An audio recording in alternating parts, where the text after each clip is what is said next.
মামা, এই দেখো প্রথমবার আমুদি মাছ রান্না করেছি, খেয়ে বলো তো কেমন হয়েছে। এই নাও খাও, আর খাও না, খেয়ে বলো কেমন হয়েছে।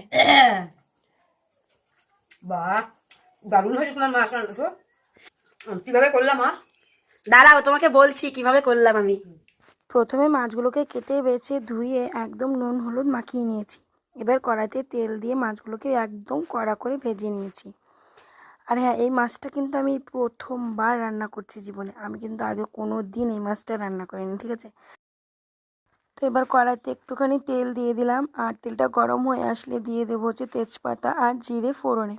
জিরেটা ভাজা ভাজা হয়ে গেলে এবার দিয়ে দেবো কেটে রাখা কুচনো পেঁয়াজ। পেঁয়াজটা একটুখানি ভাজা ভাজা করে নিয়ে আদা কাঁচা লঙ্কা পেঁয়াজ আর রসুনের পেস্টটা আমি একটুখানি দিয়ে দেবো। এটা দেওয়ার পর বেশ খানিকক্ষণ ভাজার পর একটু লবণ আর হলুদ দিয়ে দিব। লবণ হলুদ দেওয়ার পর একটুখানি ভালো করে কষিয়ে নেওয়ার পর দিয়ে দিলাম জিরে গুঁড়ো, কাশ্মীরি লঙ্কার গুঁড়ো আর হচ্ছে ধনে গুঁড়ো।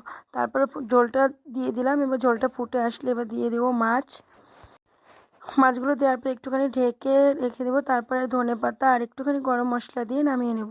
চলো এবার দেখি মাছগুলো খেয়ে মা কি বলে। খেয়ে বলো তো কেমন হয়েছে। এই নাও খাও, আর খাও না, খেয়ে বলো কেমন হয়েছে। বাহ, দারুণ হয়েছে তোমার মাছ রান্না তো।